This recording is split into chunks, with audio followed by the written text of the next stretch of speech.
Okay. Okay, she stole some of my thunder because I was going to ask everybody, has anybody dealt with back pain? Thank you. But I also have another question. How many of you have ever suffered from severe back pain, something that laid you up for like a day or two? You could not get out of bed. Yeah, that's no fun, huh? And then there is somebody that was dealing with some back pain right now. Okay. So, I mean, how many are wanting to get rid of that or at least get a good idea of what you can do to help yourself with that? Okay, good. Before I start out, I wanted to share something. The other day I was reading an article, and the article had talked about intelligence and physical attraction. And in that article, the author had mentioned that one out of every a third person is very physically attractive and very intelligent. So since we have a crowd here, I wanted to kind of test that theory and see what it's like.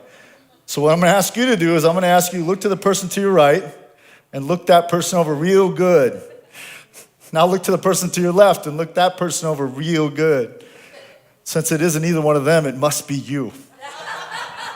Okay, all kidding aside, one of the things I want you to get from today is I really do want you to understand how truly special each and every one of you are. I want to shed some light on that because I think we've kind of lost that as a whole. Every day we're being bombarded with fear of disease and sickness. It's all over the news, it's all over the media, it's on the internet. Not to mention all the drug commercials that come on telling us what disease we have and what medications we need to ask the doctor for. It's gotten so bad that we can't even handle the common flu on our own.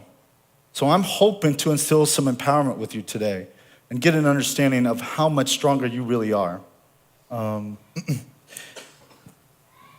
Allow me just to tell you a little bit more about myself. We had a great introduction, thank you very much. I have been in the Silicon Valley for over 25 years, and I've really seen how this .com industry has changed our spines. It's really putting a lot of damage on our spines. And through that time, I've seen the emergence of repetitive stress injuries, carpal tunnel, neck pain, back pain. We've all seen that. The increased demands of long hours, prolonged sitting, the massive stress and physical and mental stress that this type of industry can cause takes a toll on our body. And then there's also the rising cost of medical expenses because of all this, increased loss of production, and then we also have increased loss of production. Okay, and then all that sparked the emergence of ergonomics. We all know that key word about ergonomics, which caused a huge rise in cost of chairs and desks, and now they're over $1,000. But in spite of all that awareness, and then the dubious distinction that the Silicon Valley has, the forward head posture is now being dubbed the Silicon Valley disease. Congratulations, Silicon Valley. So all that's putting damage on our spine. But in spite of all that awareness and all these upgrades with ergonomics, I still see these challenges in my office today. I still see people coming in with degenerative disc, not knowing why. So we're going to kind of talk about that today and get an idea of what that is. But before we can get there, so as the introduction had mentioned, I'm not just about back pain. Back pain, there's so much more to it. I'm about quality of life and getting the whole body better. And so for us to kind of figure out what we're going to do, we kind of need to get on the same page. And if our goal is to strive to be health, we need to define health, right? What is health? Why don't you guys just give me some words of what you might think health is? Flexibility, beautiful. Anybody else? Say it again? Physical well-being. Anybody else? Happiness. Yes. Yes, those are all great aspects of health. One of the most complete definitions that I've discovered up to this point is in Dorland's Medical Dictionary. Dorland's Medical Dictionary defines health as a state of optimum physical, mental, and social well-being, and not merely the absence of disease or infirmary. So what does that really mean? There's many components to health, obviously. Wow, that's going in slow, huh? I should have done that a few minutes ago. So there's many components to health. It might be done by the time we get done with this, huh? So physical, how's your physical health? Mental, the last speaker, beautiful. Mental health, how's that? And then our social well-being. These are all important components to our health. That's mental. That's part of mental health. Yeah. But the last component of that definition was not merely the absence of disease or infirmaries. Now, most talks I do this, the number one answer for health is feeling good. But this definition basically states that just feeling good doesn't mean you're healthy. We've all heard of that person that runs every day and exercises well, and then they died of a heart attack. So just feeling good is not a good answer for wellness or being healthy. So maybe I can move on, I hope. I guess I could have done that. Beautiful. So one of the things I do in my office is I want to get an idea where people believe they are in their health. And if you're taking notes, put this line on your piece of paper. It's a graph that I give my patients, and I ask them 3 questions on this graph. So this is a health and wellness scale. 0%, obviously that person's not with us. 100%, they're doing fantastic. So I asked them 3 questions. The number one question is obvious. Where do you believe you are on this graph? Okay? So get an idea where you think you might be on this graph. The number 2 question, and more important question, which direction are you heading? The reason I ask this question is because there's no such thing as status quo. We are either getting better or getting worse. And if you're not actively doing something to better yourself, which most of you, I believe, are because you're here. You're here looking for some good information. You are getting worse if you're not actively doing something for it. And then the final question is, how do you know? How do you know where you put yourself is the right place that you really are? So we're going to talk about that a little bit later. Now, I'm going to go back one slide. So every day, as we go through the day, our body's in this battle of health and sickness, recovering, healing, doing everything it can to help itself recover. And that process is what we call homeostasis. Its full purpose is to keep you healthy, keep you in balance. Okay?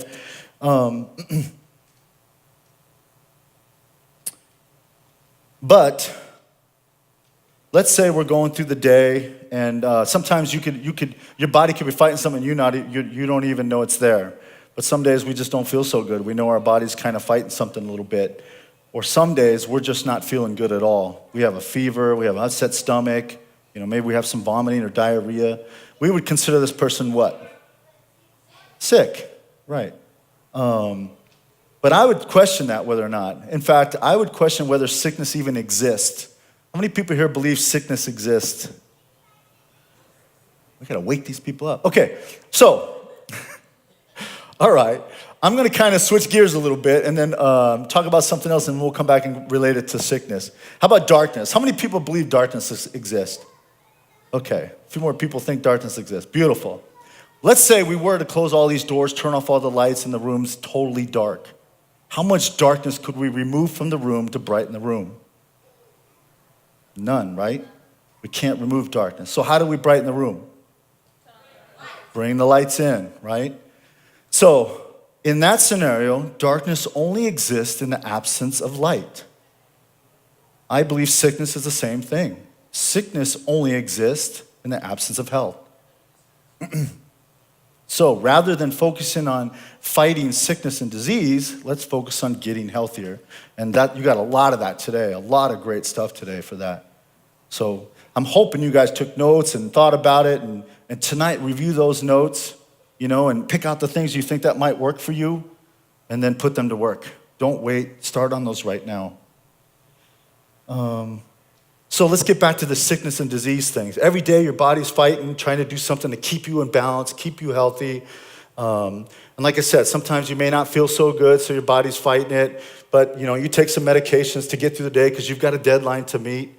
Or maybe you got a little back pain or neck pain and you've got a schedule to keep, so you're gonna take some medications and fight through it. And in this battle, your body's working hard to keep things going for you, right? And it takes a tremendous amount of energy for your immune system to work, and it takes a lot of resources, some nutrients to do that. And so the days you keep going, you're medicating yourselves to get through it, and now your body's kind of running down a little bit, and it needs some nutrients. Maybe it needs an apple, or it needs a banana, or some kind of nutrient to help support it, but you give it a Diet of Coke. So by this time, you're fighting through the pain, you're fighting through the illness, you're not fueling the body with the nutrients it needs. Your body has the right to ask you, whose side are you on here? I'm fighting every day to keep you going, and you're not giving the resources I need. Now, earlier I had mentioned each and every one of you is special. You're very, very special. Each one of you is born with this innate intelligence to help you heal. So every day your heart beats 115,000 beats a day, pumping 2,000 gallons of blood a day. You take 23,000 breaths a day. You do nothing to help that. Your body does it all on its own, okay? So this intelligence, or let's talk about a baby. You have two cells that come together in about 10 months. You have this incredible, beautiful creature, right?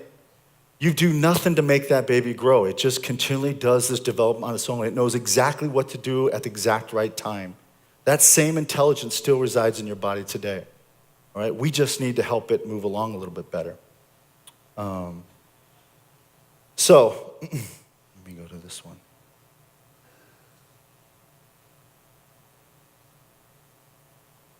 So how do we do health? How do we get healthy? You've got like I said earlier, you've got a tremendous amount of great information today. I mean, there's really good information here. Not a lot of MDs look at people like these two doctors do, right? I mean, they constantly want to do, I have patients constantly come to me because they don't want to take medications anymore. They want to do something about it. And now you're getting some really good information on nutrients and things like that. So I was pretty excited today. But there are basically 5 fundamental keys to health. And number 1 is food. Food, or more appropriately, nutrients. Because our body really is just absorbing nutrients. Food, or nutrients, is fuel, right? I have a lot of patients that have very nice cars, and they take really good care of those cars. The minute the check engine light goes on, they go to get it fixed. They're constantly doing their maintenance right where they want to. They put the appropriate fuel in that vehicle. How's our fuel?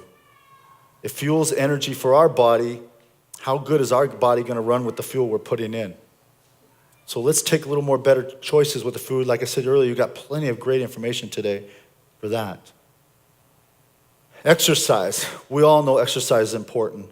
Dr. Sinha talked about some different ideas. I really liked his ideas about going to the internet and looking at these different programs. I'm basically going to ask you to do the same thing. I think in my office, what I run into a lot is the patients have challenges trying to put this time aside to do the exercise. How many people have that problem? I mean, just trying to find the time, right? The idea is you gotta change clothes, get to the gym, do your exercise for an hour, and then get changed back and get back. Who has that time to do that? But I'm gonna ask 2 things of you today. Number 1, I'm gonna ask you just to commit to 15 minutes. Just put aside 15 intentional minutes a day to exercise. Now, if you're already walking your dog or do a lot of walking at work, that doesn't count. I get that all the time from my patients. Well, I walk a lot at work and I've been doing it for years. Well, it's not help you progress anywhere, right? So you need to do an additional 15 minutes intentionally. And you need to do it at least 5 days a week. Now, there's all these things on the internet that you can just type in 15-minute exercises and find the ones that you think you can work for you. But I want you to try to commit to that. And the second thing I want you to commit to is do it for 30 days. Just 30 days, commit to 30 days, don't commit past that, but do 5 days a week for 15 minutes for 30 days. And those of you that do commit to that, I want you to grab my email and email me and let me know, because I know you're gonna tell me how much better you feel. How many in here are ready to commit to that right now? You're going to do 15 minutes a day, beautiful. Thank you. 15. If you don't have 15 minutes to take care of yourself, you really don't have a life, okay? Number 3, rest or sleep. This is primarily where our body does most of its healing, right? This is where we recover, recharge our batteries, and do most of its healing. From a chiropractic standpoint, this is the time the discs rehydrate, right? Statistics say, or research says it takes 7 to 8 hours for your discs to completely rehydrate. This is where they get their nutrients, they swell up. That's why sometimes we feel taller in the morning. Or some of you that might be having some challenges, you feel really stiff in the morning getting out of bed. You've got to do a lot of work to loosen up. And you should get checked for that. So sleep's very important. Positive mental attitude. There's so much research done out there today about how the benefits of positive mental attitude helps our physiology get better. In fact, there's miracle cures of people who were told they had nothing left to live for. They were not gonna make it, and they simply went and surrounded themselves with positivity, laughter, and they've cured themselves from disease. Tony Robbins talks a lot about there's two emotions that really just mess us up, fear and anger. They just really tear away at our physiology. So one of the things he suggests is spend a few moments every morning on gratitude, being grateful for something. Because if you're in gratitude, you can't have fear and you can't be angry. So try to spend a few minutes every morning just being grateful for the simple things. The fact that you woke up this morning, the fact that you get to feel the sun today, your beautiful family, your beautiful kids or wife or whatever it is, just simple gratitude. Spend a little bit every day and set your intention for the day in gratitude as opposed to stress, I gotta get up, get to work. So you wanna try to stay away from that stress, even though this area is very, very good for that. And then finally, a sound nervous system. This is what I primarily deal with.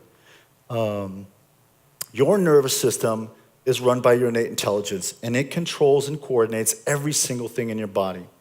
Nothing gets done without your nervous system telling it to do so. So let me ask you this. If your nervous system is in charge of everything in your body, how effective do you want your nervous system to be? 80%? How about 90%? Yeah, we all want it to be 100%, of course. So one of the conditions I primarily deal with in my office is called a subluxation. Basically what a subluxation is, it's a misaligned vertebrae that's become fixated, all right? And there's different degrees of fixations. So initially you may not even know you have one.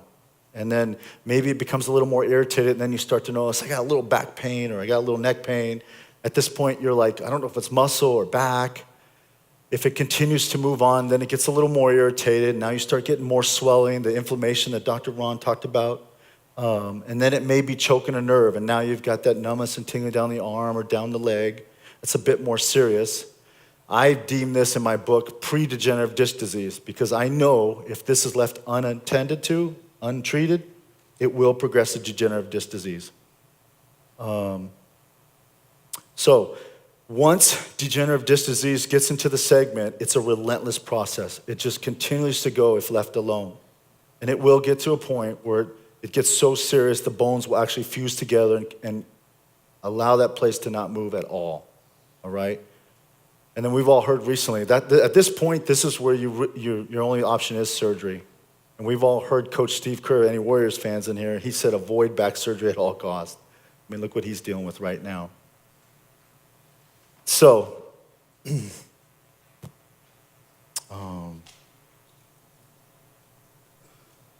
so with the subluxations, what I'm trying to do here is I'm trying to get to people before it gets to this point where it is so severe. We start masking these symptoms with medications, and then it gets worse, and then it gets to the point where it is so severe that one day you do a seemingly insignificant move. You bend down to tie your shoe, and now you're in so much pain you can't even get up, right? You go to the doctor, and he's trying to give you meds. They don't seem to work. You're doing PT. That doesn't seem to be helping very much. And now they send you to the spinal surgeon, and he says, you need surgery. So I want to get to everybody before that happens because I know we can prevent that from happening. How many here have been diagnosed with spinal degeneration? I mean, you've had x-rays or MRIs telling you have a spinal degeneration. Nobody. Okay. All right. Well, let's take a quick look. It's hard to see there, but this is a textbook spinal degeneration. This is a person who's looking towards the back of the room. There's their spinal neck. There's no curve in their neck. This is something we deal with. I'm a biomechanically based chiropractor. I want to induce these curves, make them better, because without that curve, there's so much stress being placed on that spine, and that's why they have that degeneration right there. So what degeneration is, let me try to make this a little more clear. These discs right here are nice and thick, they're healthy, and this one's nice and narrow. And then you've got all this down here, this is jagged edges, and now it's starting to develop some bone spurs out here. That's evidence of chronic stress. Some medical doctors will look at this and say, look, that's just due to normal aging, there's nothing we can do. I don't believe it's normal aging, all right? Because if it is due to normal aging, I want to know how old the rest of those vertebrae are because there's no degeneration there, and I think they're the same age. So it's due to biomechanics. It's due to a subluxation that was never attended to. This person now comes in with weakness in the arm. Now that means the nerve's been choked pretty darn good, more than numbness and tingling. So, I mean, this is a lot of work to try to recoup from. With the close proximity of the vertebrae and the disc, then the nerves coming out right behind there, it doesn't take much to choke a nerve. Research has stated that it only takes the equivalent to the weight of a dime to reduce the spinal nerve by 50%. Now, earlier, we didn't even want 90%. We wanted 100%. Imagine 50% of the nerve is choked off, all right? Now imagine that nerve goes to your liver, or your kidneys, or your intestines, or even your heart. It's not good, all right? So we need to try to get to these things before they get to the point where they're damaged like this. Now, medical doctors look at films a little differently than chiropractors. They're more concerned about damage, trauma, fractures, gross pathologies, diseases, type things like that. We look at them a little more biomechanically based. So this is why we get to it a little bit sooner. Let's do this. So in closing, now let me go here.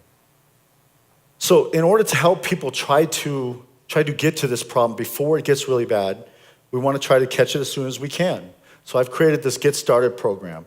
It's basically designed to get a real good picture of what your spine looks like. Okay, thank you. So, what does my Get Started program entail? We do a very comprehensive examination. I mean, we spend a lot of time going over neurology. We go over, we do a chiropractic exam, and we do an orthopedic exam. Then we also do a digital posture evaluation. This kind of gives us an idea of how much stress is being placed on your spine. And then we also take x-rays, because x-rays tell the whole story, just like that x-ray we saw there. A lot of times you won't get x-rays done when you go to the medical doctor. So we take x-rays now, we know exactly what your biomechanics look like, how healthy are your curves, how healthy are your discs, is there any deviation? Unfortunately, I took a picture of a gentleman the other day and he had real severe scoliosis in the neck. He never knew it, he's over 48 years old. So it's a good idea to get an idea of where you're at. What I do is once we do all this information, I sit down and I evaluate everything and try to put together what I call a report of findings. And I review that report of findings with you to give you an idea of what I suggest you might do. Now, if I can help you, I'm going to give you some recommendations of care, but it's based on your healthcare goals, not mine. If I cannot help you, I am going to send you to somebody who will. So if you are struggling with trying to figure out what's going on, this is a great place to start. In the beginning, I told you how many would like to end this back pain or at least get some direction. If you come here, we will at least know where to go next, okay? Now, I mean, medical expenses are high these days. I normally charge $490 for this exam. For this venue here today, I'm only charging $99. All right, it's a cash price. If you have insurance, we'll talk about that later. If you're interested in really getting an idea of what's going on with your spine, this is a great opportunity. I asked you about that wellness graph there earlier, and I had 3 questions. And the last one was, how do you know? This will let us know exactly where your spinal health is. Okay. I want to thank you guys. I mean, this was amazing. I thank you all for being here. I appreciate you guys looking for a way to better yourselves. It's really great. Thank you very much. Questions for Dr. McCauley? Any questions? Anybody? I can't see very clearly. The lights in my... I know, it is right now. Yeah. So I do have a question that popped up. There's a question. Okay, we'll go to that. Yeah, I don't have any issues with my back or spine or neck. Do I need to get that exam done to check maybe there is something wrong, or I don't have to worry about it? No, it's like I mentioned earlier, you could have a subluxation and not know it till the day you bend down and tie your shoe. In my office, it's a wellness practice, so we would get everybody evaluated. I take care of newborn babies. I mean, I don't take x-rays of them, but I take care of babies right after they've been born because it's such a traumatic event of getting that baby out twisted and everything else. So getting an evaluation is a great idea. Now or yeah, how do we get? Do we pay it now? Yeah, you sign up today, pay now, and then we'll schedule here today, and then we'll take a look at you and see how things go. All right, thank you. Mm-hmm. Any other questions? So I did want to address when you asked us how many of you have had your spinal know that you have had spinal. A lot of us have never been to a chiropractor, and a lot of us don't even know what a subluxation is. Okay. Unless you're in a car accident, and then they say, okay, you get that whiplash, and that's how a lot of us realize, Right. Dr. McCauley. So my question to you specifically was, if somebody is suffering from, this was something that came up on our radio show. We asked, what questions would you like to ask the doctors? One of the questions was, if you have been having back pain periodically, because you're sitting in traffic, you have an hour-long commute every day, Right. each way, and it goes off on its own. Right. And then it comes back. Right. And sometimes it's almost debilitating. Right. So is that something to be ignored? What should you be doing in that case? Or is it just poor core strength, is No. what was the question? Well, that's a key component to it, yes, but that should not be ignored. One of the things, Dr. Ron talked about this earlier, when you have pain, there's an inflammatory response. 99% of pain is inflammatory. So what that body does, I'm sure a lot of us experience the ankle, sprained ankle, it swells up. What that body is doing is it's throwing fibrous tissue in that area to protect it. If you're having chronic pain like this, you're getting that fibrous tissues infiltrated into that area. So that area is now getting further and further and further less mobile. So when you have a segment that's not moving very well, the rest of the spine has to do more work just to get it to move. And now you start getting muscle tension and all these other little things. It starts affecting the nerves down the leg.